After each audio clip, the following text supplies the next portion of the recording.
আজকে আবার সেই ডায়েরিটা খুললাম, যেটা কখনো কাউকে দেখায়নি। পাতা উল্টাতেই চোখে ভেসে উঠল সেই মুখটা, সেই হাসি যেটা একদিন আমার পুরো দুনিয়া ছিল। কিন্তু আজ আজ শুধু কষ্টের ছাপ। হ্যালো ফ্রেন্ডস, আমি জয়দেব, তোমাদের দুঃখের ডায়েরি থেকে। আজ বলবো একটা গল্প, যেটা হয়তো অনেকেরই গল্প।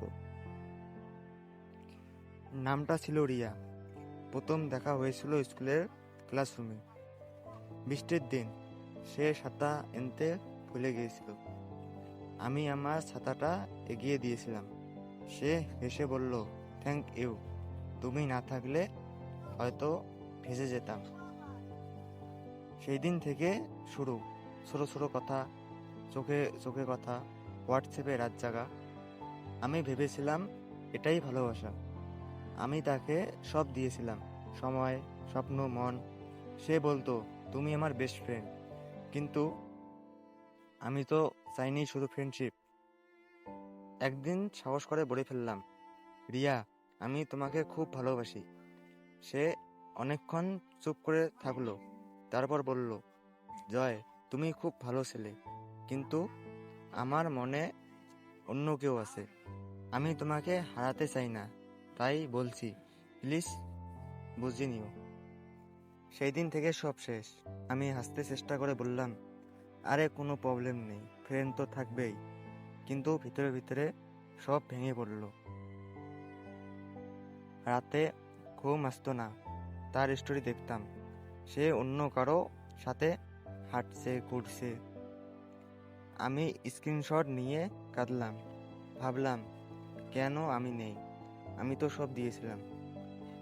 একদিন সে বলল, জয়, আমি অ্যাক্সিডেন্ট হয়ে যাচ্ছি, তুমি আসবে তো ওয়েটিংয়ে? আমি বললাম, হ্যাঁ, অবশ্যই।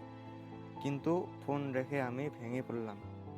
সেই রাতে ডায়েরিতে লিখলাম, তুমি চলে গেলে, আমি থেকে গেলাম শুধু তোমার ছায়া নিয়ে।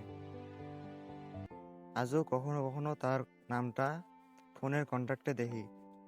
ডিলিট করতে গিয়ে হাত কাঁপে, কারণ জানি ডিলিট করলেও মন থেকে ডিলিট হবে না। কষ্টটা এখন অভ্যেস হয়ে গেছে। আমি ঠিক আছি বলে হাসি, কিন্তু কিন্তু রাত হলেই চোখে জল ভেসে যায়। আজ বুঝেছি, ভালোবাসা জোর করে হয় না।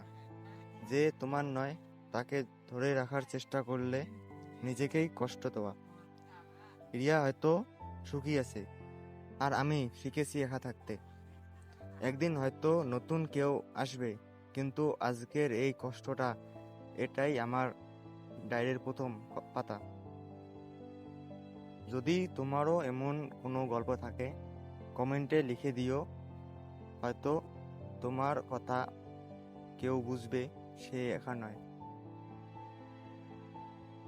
সাবস্ক্রাইব করো দুঃখের ডায়েরি। পরের এপিসোডে আরও একটা কষ্টের পাতা খুলবো। ভালো থেকো, আর যতটা পারো নিজের যত্ন নিও। Bye bye.